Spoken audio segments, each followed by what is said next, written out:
안녕하세요. 대단히 반갑습니다. 어머니, 생물학적 사랑을 뛰어넘는 사랑 이민우. 소설 어머니의 배경 피해 일요일과 1905년 러시아 혁명. 해가 갈수록 쌓인 피로 때문에 사람들은 식욕을 잃어버려 뭔가 먹기 위해서라도 위를 찌르는 듯한 아픔도 참아가며 연방 보드카를 마셔야만 했다. 19세기 말에서 20세기 초에 세계사적 격변기에 러시아는 유럽에서 굉장히 낙후된 농업국가였다. 크림 전쟁에서까지 패배한 러시아는 차르의 주도하에 근대화 작업에 착수한다. 그 첫 번째가 농노 해방이었다. 그러나 살인적인 물가와 지주들의 착취로 해방된 농노들의 삶은 그 이전보다 더 비참했고, 굶주린 이들은 반강제적으로 도시로 이주해 저임금의 도시빈민이 되었다. 과거 농민이었던 노동자들은 살인적인 중노동과 저임금에 시달렸고 대부분 문맹이었다. 싸구려 보드카만이 유일한 삶의 낙이었기에 대부분 알코올 중독에 시달렸다. 평균 수명은 50세를 넘기지 못했다. 술에 취한 채 행해지는 가정폭력은 모든 러시아의 어머니들에게는 당연히 감수해야 할 운명 같은 것이었다. 1905년 1월 22일 일요일 굶주림에 지친 노동자들은 가폰 신부, 그는 노동자들의 불만이 혁명적으로 표출되는 것을 막기 위해 파견된 러시아 비밀경찰의 프락치였다. 의 지도 아래 성당 대신 상트페테르부르크의 겨울 궁전으로 향했다. 신앙심 깊고 순박한 이들은 황제 니콜라이 2세에게 삶의 고통을 호소하려고 했다. 그들은 인자한 황제가 자신들의 급료를 올려줄 것이라 생각했다. 그러나 황제의 일가는 휴가를 즐기고 있었고 황제의 군대는 평화로운 시위에 일제사격으로 대답했다. 심지어 대포까지 발사했으며 마지막으로는 공포 속에서 쓰러져 피 흘리는 시위대 속으로 황제의 기병대가 돌격하여 칼을 휘둘렀다. 일명 피의 일요일 사건이다. 피의 일요일을 묘사한 그림. 피의 일요일은 곧 러시아 1905년 혁명의 도화선이 되었고, 이는 다시 인류 역사상 최초에 계획된 사회주의 혁명 1917년 러시아 사회주의 혁명으로 이어지게 된다. 그리고 차르 니콜라이 2세는 가족들과 함께 혁명군에게 처형당한다. 이 모든 변혁은 파벨과 닐로브나와 같은 러시아 민중들의 피와 눈물이 바탕이 되어 가능했다. 러시아의 어머니 닐로브나의 삶. 매일같이 마을로부터 떨어져 있는 노동자촌의 열기와 기름 냄새로 절어있는 대기 속에서 공장 사이렌이 떨리는 듯한 소리로 울려 퍼지면 그 소리를 따라 회색빛 작은 집들로부터 아직 잠에서 덜 깬 몸으로 제대로 휴식도 취하지 못한 채 침울한 얼굴을 한 사람들이 마치 질급한 곤충처럼 거리로 뛰쳐나온다.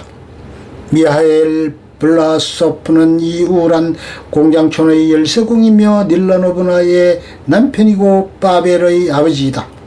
그의 얼굴은 온통 수염으로 뒤덮여 있고 근육은 억셌다. 공장촌의 노동자들과 마찬가지로 그도 늘 술에 취해 있었다. 술에 취하면 자신의 아내인 닐로브나에게 버러지 같은 년이라고 욕을 해댔고, 저녁밥을 먹은 후 닐로브나가 상을 제때 치우지 않았다며 접시들을 마룻바닥에 팽개치기도 했다.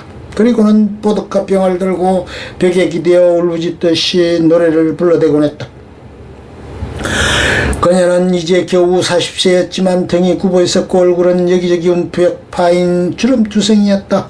힘겨운 노동과 반복되는 남편의 구타에 보통 때에도 무엇인가에 두려운 듯 허리를 굽히고 걸어다녔기 때문이다. 닐로브나가 겪는 이 지독한 가난과 폭력은 적어도 이 노동자촌에서는 일종의 합법이었고 당연한 것이었다.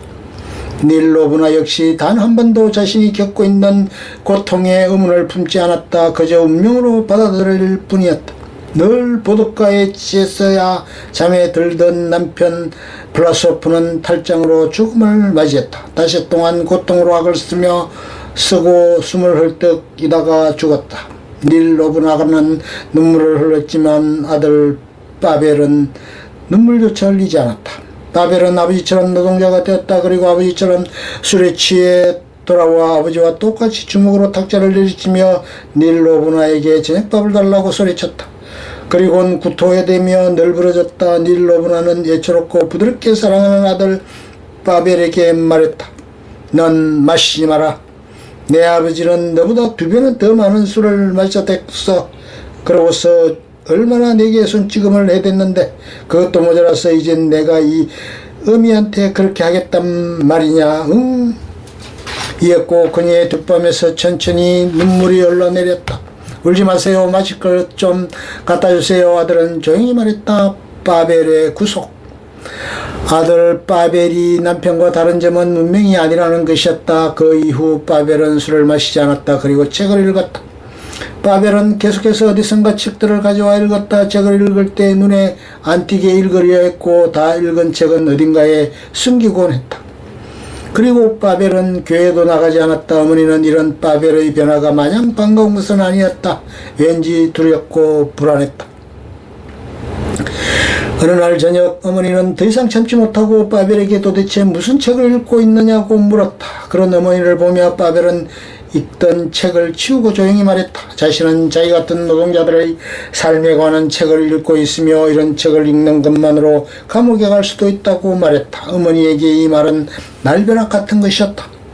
어머니는 숨이 콱콱 막혀왔다. 그리고 아들에게 왜 그런 짓을 하는 것이냐고 물었다. 바벨은 두 눈을 아름답게 밝게 불태우며 어머니에게 말했다. 아버지는 어머니를 때리기만 했어요. 지금 생각해보면 아버지는 비참한 삶에 대한 분풀이를 어머니 옆구리에 해댄 거예요.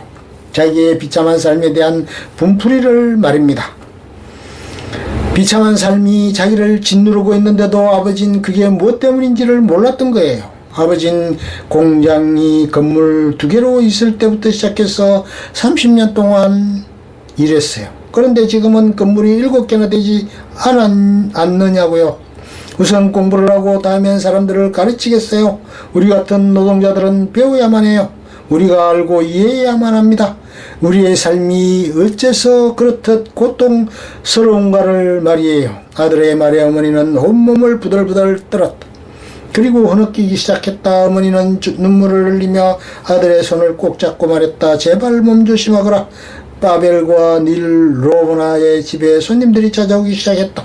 손님들 중에는 우크라이나인도 있었고 나타샤 같은 젊은 여성도 있었다. 그들은 서로를 동지라고 불렀지만 닐 로브나에게는 바벨처럼 어머니라고 불렀다. 세상 모든 어머니들에게는 가장 이쁜 것이 하나 있다. 바로 자식이다. 여러 사람들이 모였지만 어머니에게는 아들 바벨만큼 잘생긴 사람은 없었다. 어머니는 가슴이 떨리고 두려웠지만 그들에게 사모바르 러시아 전통차 주전자에 불을 지펴 차를 대접했다. 공장총 변두리에 있는 바벨과 닐 로브나의 작은 집은 점점 주목받기 시작했다. 반민중적인 권력이 가장 두려워하는 것은 진실이었고 그들의 무기는 법으로 위장한 폭력이었다. 바벨과 친구들에 의해서 또 다른 노동자들에 의해서 공장촌에는 전단지가 돌기 시작했다. 전단지에는 다른 지역 노동자들의 파업 소식과 차르체제의 착취 구조에 대한 비판 내용들이 담겨 있었다. 공장촌의 노동자들은 술렁이기 시작했고 헌병대는 사냥을 시작했다. 헌병대는 남밤중에 들이닥쳐 노동자들의 가옥을 수색했고 그들을 연행해 갔다. 바벨의 친구들도 끌려갔다. 바벨이 공장 사장의 부당한 착취에 맞서 모여든 노동자들 앞에서 연설한 날 어머니 닐 로브나는 군중들을 해치고 앞으로 나아가 아들의 얼굴을 보았다. 아들을 바라보는 그녀의 얼굴에는 자부심이 역력했다. 그날 밤 헌병대가 들이닥쳤고 어머니가 예언했지만 그들은 압수수색을 실시했고 얼굴이 누렇겠던 장교의 지시하에 바벨을 잡아갔다. 어머니는 그들이 아들을 감옥에 집어넣을 것임을 알고 있었다. 1926년 개봉된 영화 어머니 포스트. 그가 잡혀가자 어머니는 긴 의자에 털썩 주저앉아 눈을 감고 조용히 흐느끼기 시작했다. 남편이 그랬던 것처럼 벽에 등을 기대었다.